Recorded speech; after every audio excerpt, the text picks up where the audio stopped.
오늘은 광고한 대로 소교리 문답을 소개를 하고 우리 문답 1번을 좀 같이 살펴보도록 하겠습니다.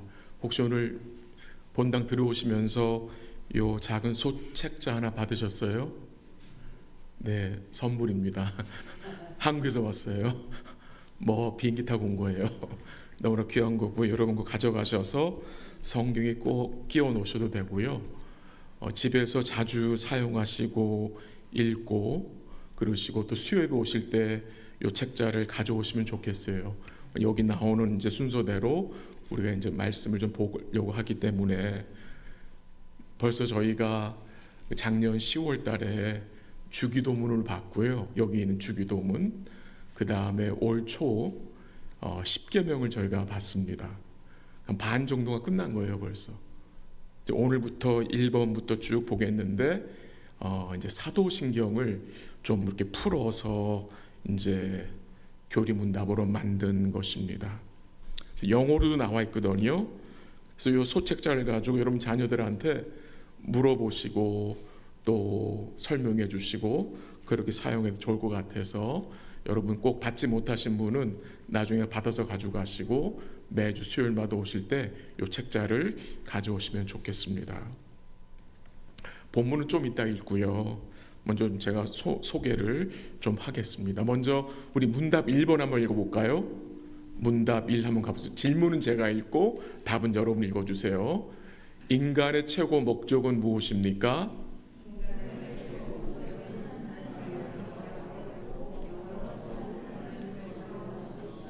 네, 그 다음 슬라이드 한번 보여주세요.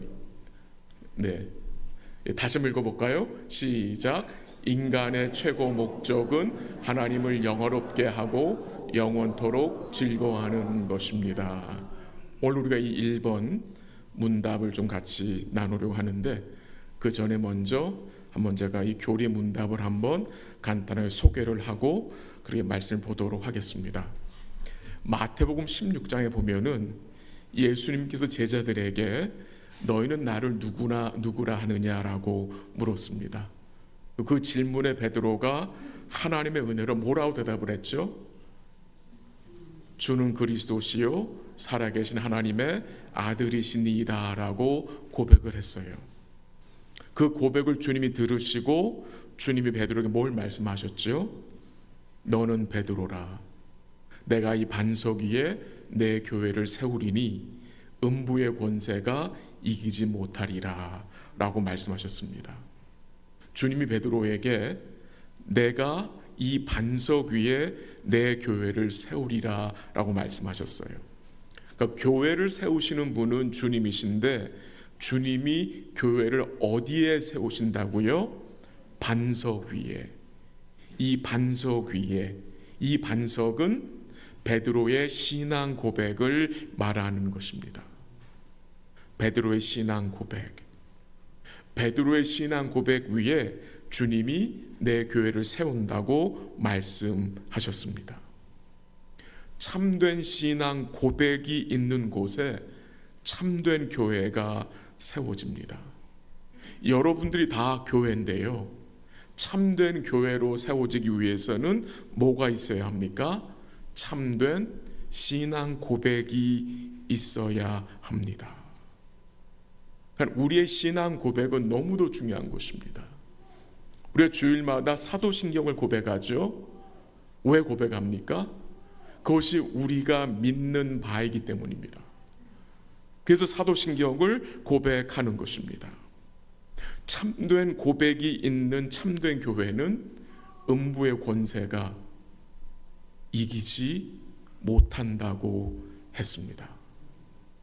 우리의 신앙 고백은요, 계속해서 자라가야 합니다. 베드로가 주는 그리스도시요 살아계신 하나님의 아들이니라 라고 했잖아요. 그리고 예수님 어떻게 했죠? 예수님을 책망해요. 베드로가 십자가 지시면 안 됩니다. 절대로 그 길 가시면 안 됩니다. 그리고 예수님 책망해요. 큰 소리 쳐요. 근데 예수님 뭐라고 말씀하세요? 사단아 내 뒤로 물러가라. 그가 올바른 신앙 고백을 했는데 그의 신앙 고백이 계속 어떻게 해야 돼요? 자라가야 합니다. 근데 베드로는 주님이 말씀하신 것들을 그의 마음에 담지 않았어요. 12제자 다 똑같습니다. 그래서 예수님이 십자가 돌아가실 때에 이 12제자는 어디 갔어요? 다 도망갔어요. 왜요? 예수님을 세상적인 메시아로 생각하여서, 예수님을 정치적인 그리스도로 생각하여서 십자가에 죽는 것을 이들은 이해를 하지 못한 거예요. 3년을 따라다녔는데 어떻게 결국 다 도망가 버렸어요. 신앙 고백이 참 중요한데 그 신앙 고백이 어떻게 됩니까? 계속해서 자라가야 합니다. 바른 신앙을 고백하기 위해서 필요한 것이 바로 이 신앙 고백서입니다. 저희 교회와 또 저희 교회가 속한 노회와 또 저희 노회가 속한 이 총회가 이 웨스트민스터 신앙 고백서를 고백합니다. 이거를 믿는 거예요. 우리의 신조로 하는 거예요. 그래서 신앙 고백서는 성경을 밝히 해석해서 정리한 거예요. 그래서 이 고백서를 공부하면은 성경을 이해하는데 큰 도움을 받게 됩니다. 우리가 오늘부터 소교리 문답을 공부하는데 이 내용을 우리가 배우게 되면 우리의 구원관과 성경관과 교회관이 잘 잡히게 됩니다. 그리스도의 기독교의 핵심이 무엇인지를 우리가 좀 더 조직적으로 이해할 수 있고 또 배운 내용을 우리가 고백할 수 있고 나눌 수 있기 때문입니다. 하나님의 말씀은요, 약 1500년 동안 약 40여 명의 저자들이 하나님의 영광을 받아서 기록한 책입니다. 신구약이 모두 몇 권이죠? 합쳐서 66권이죠. 합이 1189장으로 돼 있어요. 그래서 성경은 굉장히 방대한 책입니다. 그래서 성경을 읽는 것은 마치 광대한 밀림을 여행하는 것과 같은 것입니다. 예. 이 광대한 밀림을 여행하는데 필요한 것이 무엇이냐? 지도입니다. 지도가 있으면 목적지까지 고생은 할 수 있겠지만 약간 길을 헤맬 수도 있겠지만 지도가 있으면 도착지까지 도착할 수 있는 것입니다. 이 방대한 성경, 이 성경의 숲을 여행하는 데 있어서 우리에게 지도가 필요한데 그 지도가 바로 이 소교리의 문답으로 우리는 이해할 수 있는 것입니다. 왜?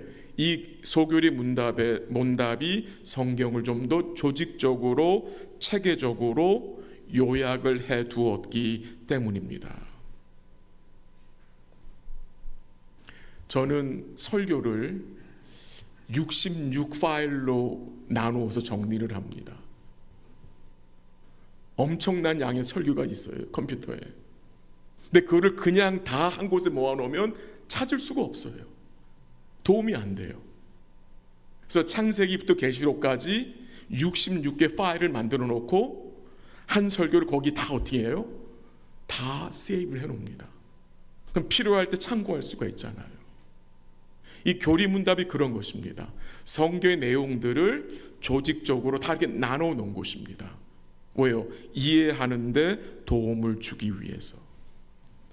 그러니까 우리가 고백하는 이 웨스트 신학 고백서를 좀 더 잘 이해하기 위해서 만들어진 책이 대교리 문답이고, 그 다음 또 하나는 우리가 사용하는 이 소교리 문답입니다. 이 두 문답을 통해서 신앙 고백서를 좀 더 잘 이해하는 데 도움을 받는데요. 많이 설명드릴 수는 없고요. 이 웨스트 신앙 고백서가 어떻게 만들어졌는지만 잠시 제가 언급을 하겠습니다.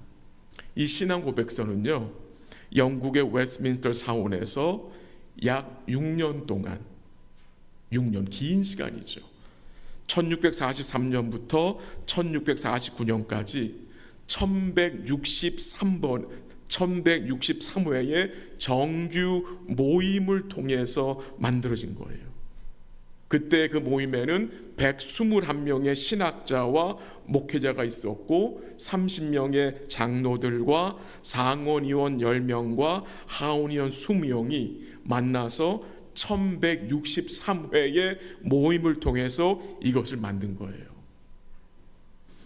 그 당시 영국 교회의 상황은 종교개혁이 한창이었어요.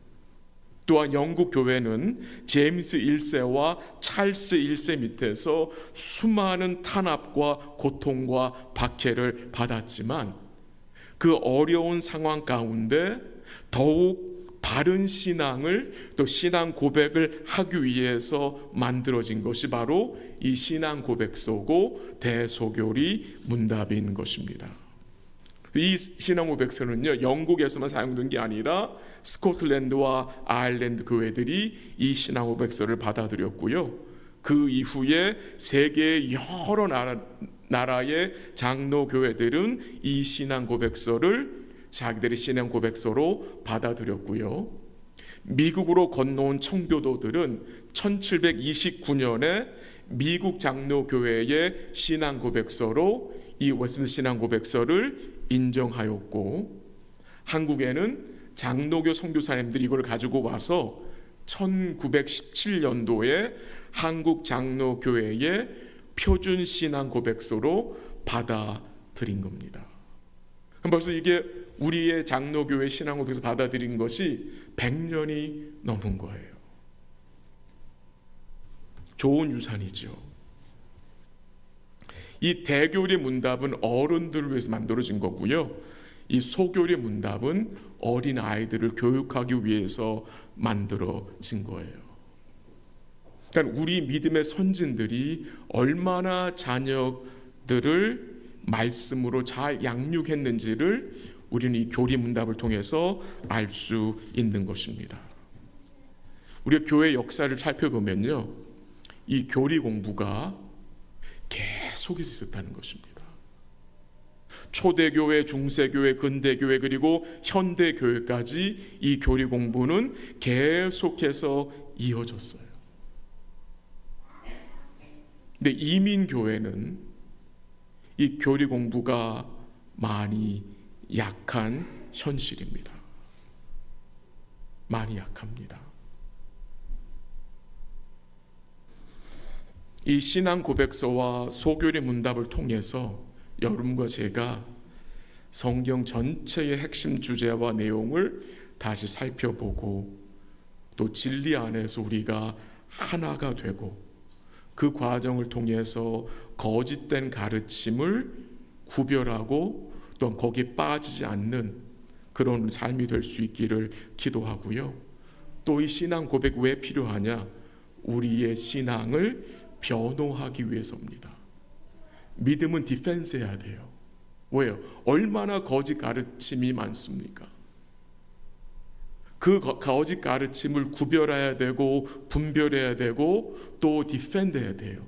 방어해야 되기 때문에 이 교리 공부가 여러분과 저의 삶에 필요하고요.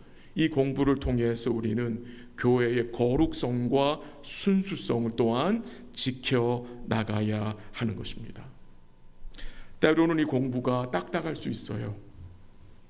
또 반복되는 내용도 있어요. 근데 제가 설교하는 거가 이 교리 공부를 베이스에서 나오는 내용들입니다.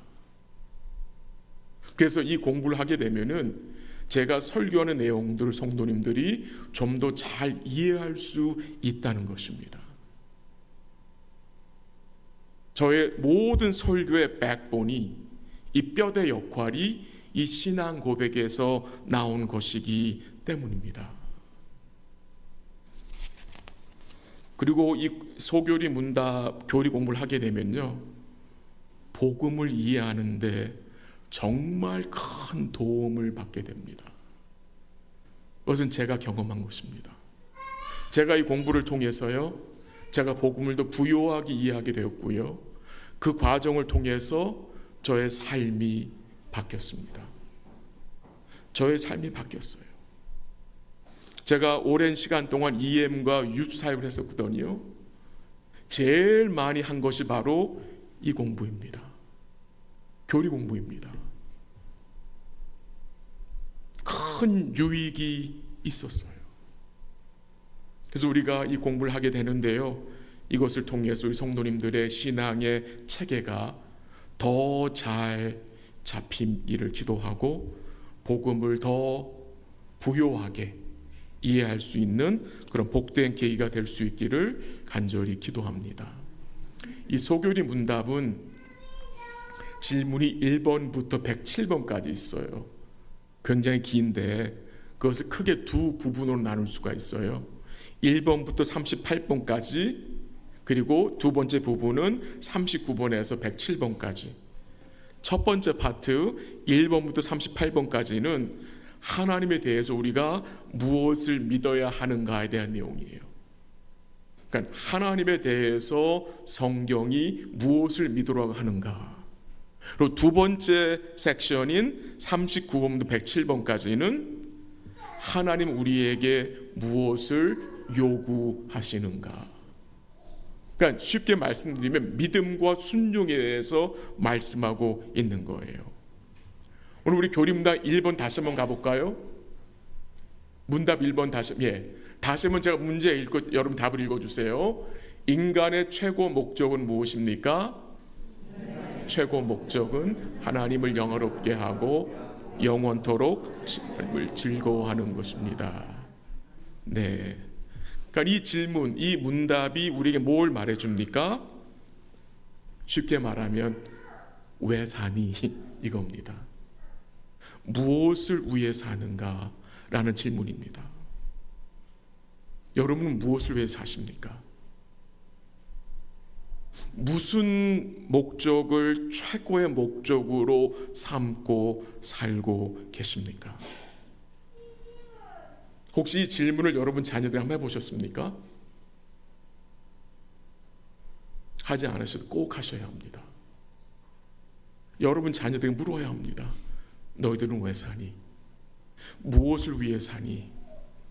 너의 삶의 최고의 목적은 무엇이니라고 반드시 물어야 합니다. 하나님 우리를 지으셨죠. 근데 우리가 범죄했죠. 그래서 우리를 구원하셨잖아요. 왜 하나님 우리를 지으시고 구원하신 것입니까? 거기는 분명한 목적이 있는 거예요. 우리 삶의 존재 목적을 우리가 말씀 가운데 깨닫는 것은 너무나 중요한 것입니다. 어떤 분들 마음속에는 삶의 목적이 꼭 필요한가 라는 생각을 가지고 있는 분들도 계실 수 있어요.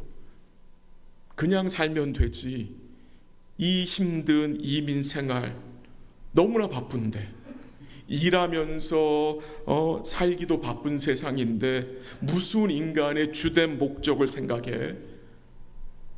그냥 살면 되는 게 아닌가라는 생각을 가질 수도 있습니다.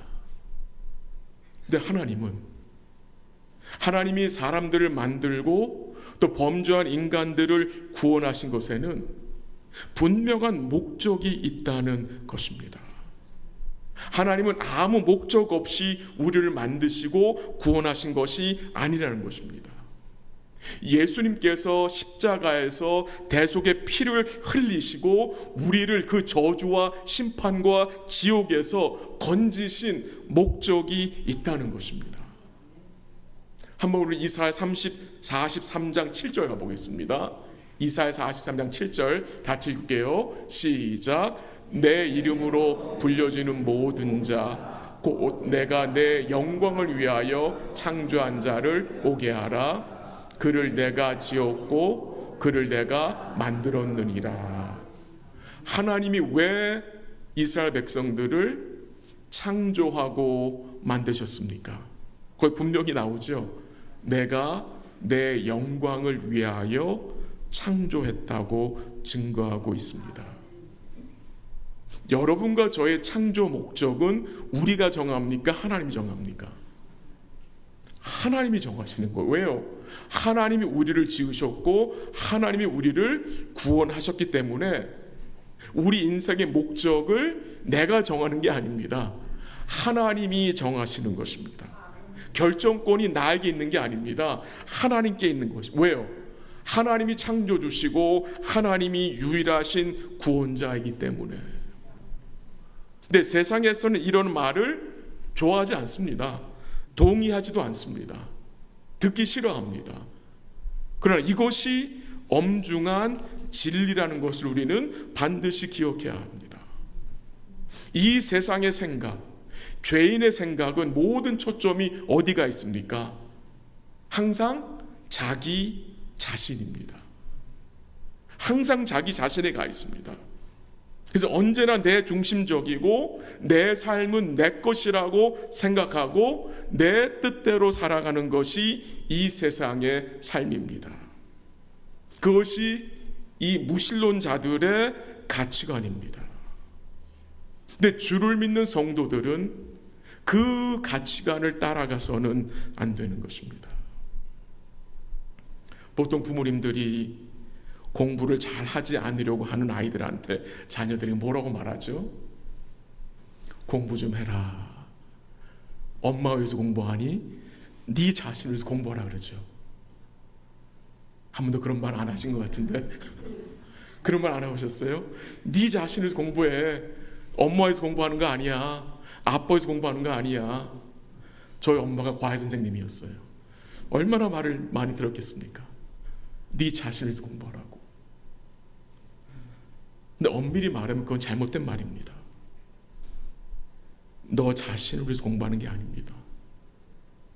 하나님의 영광을 위해서 공부하라고 말해 주어야 합니다. 그러니까 공부하는 목적이 무엇이에요? 하나님의 영광을 위한 거예요.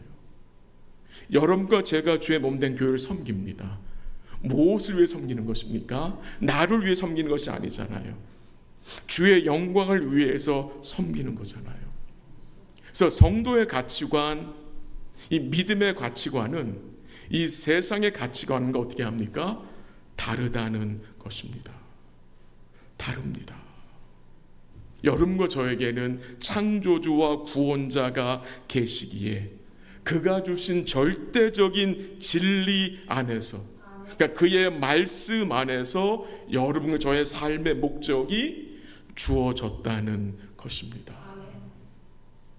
그러면 질문이 생깁니다. 이런 질문이 생길 수가 있어요. 그러면은 첫째 되는 목적 외에, 하나님의 영광을 위하고 그를 즐거워하는 목적 외에 다른 목적을 갖는 것은 잘못된 것입니까? 잘못된 것이 아닙니다. 다른 목적을 가질 수 있습니다. 그러나 구분해야 합니다. 무슨 말입니까? 인생의 최고 목적과 secondary, 부차적인 목적을 구분해야 한다는 것입니다.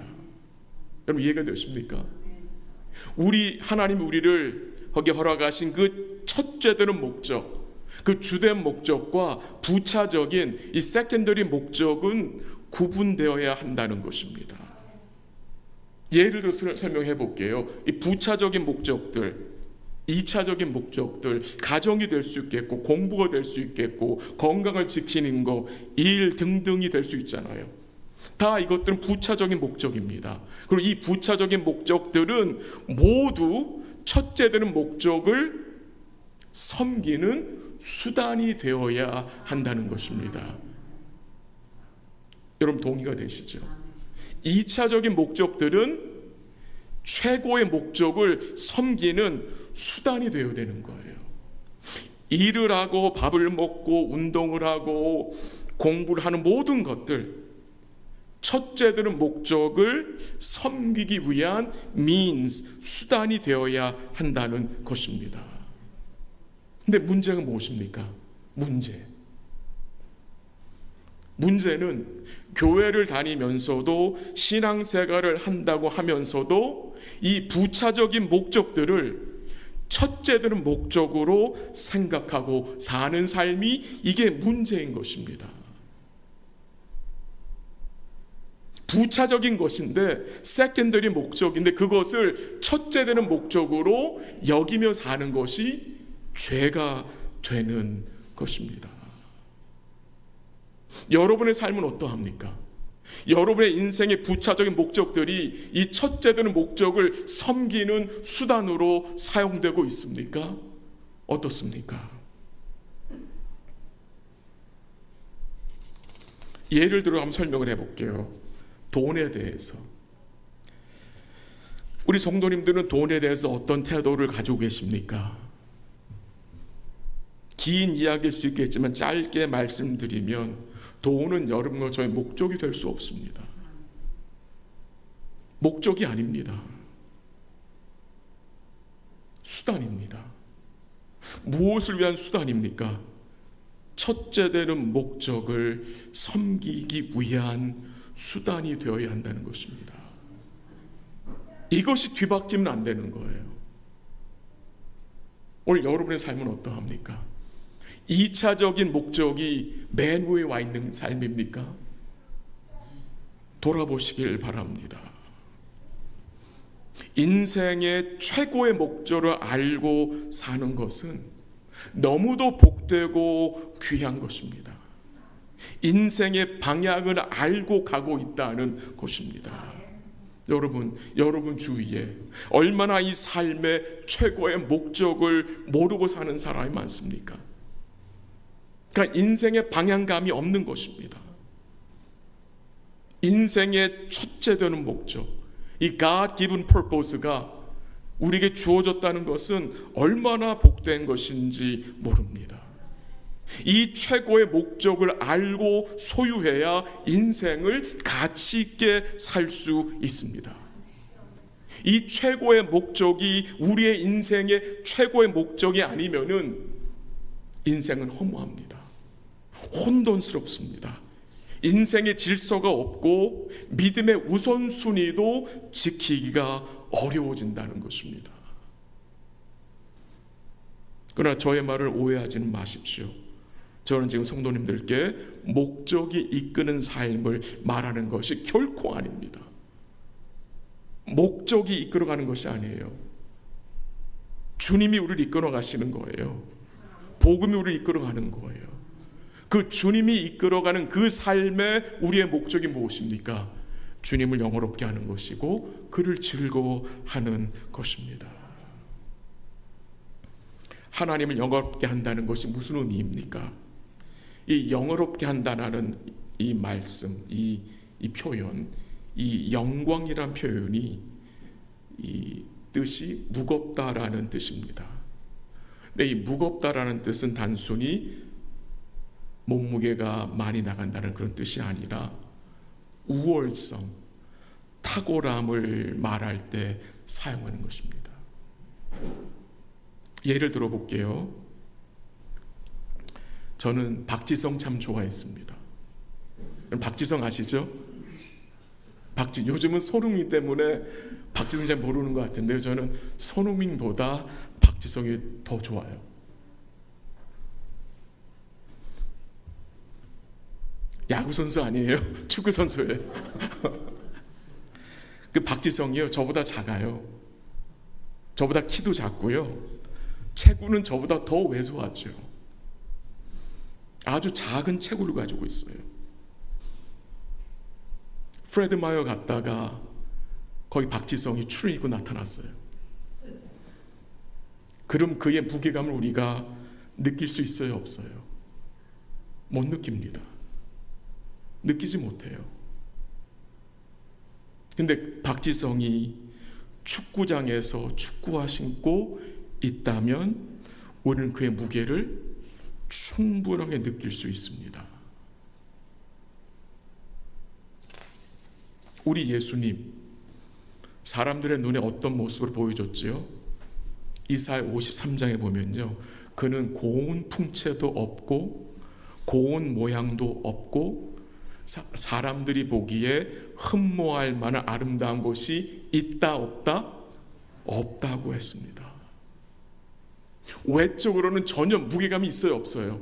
없습니다. 없어요.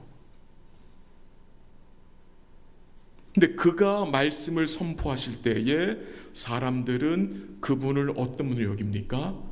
권세 있는 분으로 여겼다고 했습니다. 그가 행한 표적을 통해서 사람들은 그가 하나님의 아들이라고 고백을 했습니다.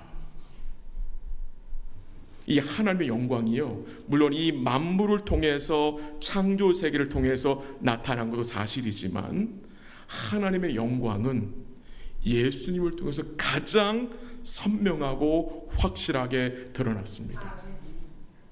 그의 성육신을 통해서, 그의 십자가를 통해서, 그의 부활과 그의 승천을 통해서 이 예수님의 하나님의 영광이 그를 통해서 잘 드러났습니다. 그래서 하나님을 영화롭게 한다는 것은 결국 예수님을 의지하는 것입니다. 예수님을 의지하는 것입니다. 예수님을 의지하게 되면 하나님을 뭐 할 수 있습니까? 즐거워할 수 있습니다. 우리가 주님을 의지하잖아요. 그럼 우리의 의지의 대상인 주님이, 그를 알아가면 알아갈수록 그 주님이 우리의 뭐가 됩니까? 기쁨의 대상이 되는 것입니다. 이게 믿음의 삶입니다. 주님을 의지하는 것은, 그를 알아가는 것은 그 주님이 나에게 기쁨의 대상이 된다는 거예요. 그래서 그를 뭐하게 되는 거예요? 즐거워하게 되는 거예요. 말씀을 들을 때 그를 즐거워하게 됩니다. 기도를 할 때에 그의 은혜와 사랑을 즐거워하게 됩니다. 찬양을 드릴 때에 찬양을 드리면서 끝나는 게 아니라 우리 영혼이 그 주님을 뭐하게 됩니까? 즐거워하게 되는 거예요. 사랑하게 되는 거예요. 그게 바로 뭐예요? 주를 영화롭게 하는 거예요. 주를 즐거워하는 삶이에요. 중요한 것은요, 우리가 어떤 것을 통해서 주님을 즐거워하는 것이 아니라, 물론 그럴 때도 있어요. 근데 여러분과 저의 이 기쁨의 대상이 주님이 되어야 한다는 것입니다. 주님. 하나님을 영화롭게 하는 것은 그를 즐거워하는 것입니다. 우리 모두에게는 우리가 즐거워하는 것들이 있어요. 그렇죠? 어떤 분 노래하는 거 되게 즐거워하잖아요. 다 즐거워하는 것들이 있잖아요. 그 즐거워하는 것을 행할 때 기쁨이 있잖아요. 마찬가지로 우리의 즐거움의 대상이 주님이 되면 그 주님을 뭐 할 수 있어요? 기뻐하게 되는 거예요. 그분이 점점 나의 삶의 전부로 여겨지게 되는 거예요. 점점 그분의 가치가 나의 삶에 점점점 커지는 거예요. 그게 주님을 영화롭게 하는 거고, 그게 주님을 즐거워하는 것입니다. 그리고 거기서 끝나지 않습니다. 우리가 즐거워하는 그 주님이 우리 삶의 영역에서 어떻게 하십니까? 우리가 그 주님을 인정하게 되므로 그 주님을 뭐하게 돼요? 드러내게 된다는 거예요. 사도 바울이 고린도 교회 성도들에게 너희는 그리스도의 편지라고 그랬습니다. 그리스도의 편지. 무슨 말입니까? 너희를 통해서 그리스도가 사람들에게 읽혀져야 한다는 의미잖아요. 그게 우리의 삶인 거예요. 가정에서, 직장에서, 일터에서, 우리가 운동하는 곳에서 주님을 즐거워하고 그를 인정하고 그를 즐거워하는 모습이 드러나야 한다는 거예요. 그게 믿음 생활이라는 거예요. 고린도전서 10장 31절 같이 읽습니다. 같이 읽어요. 시작. 그런즉 너희가 먹든지 마시든지 무엇을 하든지 다 하나님의 영광을 위하여 하라. 참 귀한 말씀이죠. 먹든지 마시든지 무엇을 하든지 우리의 첫 번째 주된 목적은 뭐라고요? 하나님의 영광을 위하여서. 무엇을 통해 무엇으로 주님을 기쁘시게 할지를 뭐 하는 거예요? 고민하는 거예요. 무엇을 통해서? 말씀을 통해서. 우리는 보통 어떤 일이 좀 잘 되면 주께 감사하고 찬양 드리면서 하나님 영광을 하는 거 생각하는데, 물론 그것도 맞지만 우리의 일상에서 하나님을 즐거워하는 것입니다. 우리가 하나님을 즐거워할 때 하나님 우리를 어떻게 하세요? 기뻐 받으세요. 말씀을 정리합니다. 여러분과 제가 어떤 상황에 처한다 할지라도 우리의 이 최고의 목적은 바뀌어서는 안 됩니다. 이 자리를 잘 지켜야 합니다. 어떤 상황에 처한다 할지라도 우리의 최고의 목적은, 주된 목적은 하나님을 영화롭게 하는 것이고 그를 즐거워하는 것입니다. 그리고 이 신앙관이 반드시 우리의 자녀들에게 전수되어져야 합니다. 알려줘야 합니다. 우리 사랑하는 성도 여러분들, 어떤 목적을 가지고, 어떤 주된 목적을 가지고 살아오셨습니까? 오늘 하루 어떤 목적을 가지고 오늘 하루를 사셨습니까? 어떤 최고의 목적을 가지고 남은 생을 살기 원하십니까? 오늘 이 질문 앞에 여러분 무엇으로 대답할 수 있겠습니까? 오늘 우리 마음속에 이 거룩한 목적이 첫 번째 주된 목적이 되기를 기도하고, 우리 삶에서 부차적인 목적들이 첫 번째 목적이 되지 않도록, 이 부차적인 목적들은 이 주된 목적을 섬기는 수단으로 사용되어질 수 있도록 우리 함께 주의 은혜를 간구하기 원합니다. 한번 기도하겠습니다.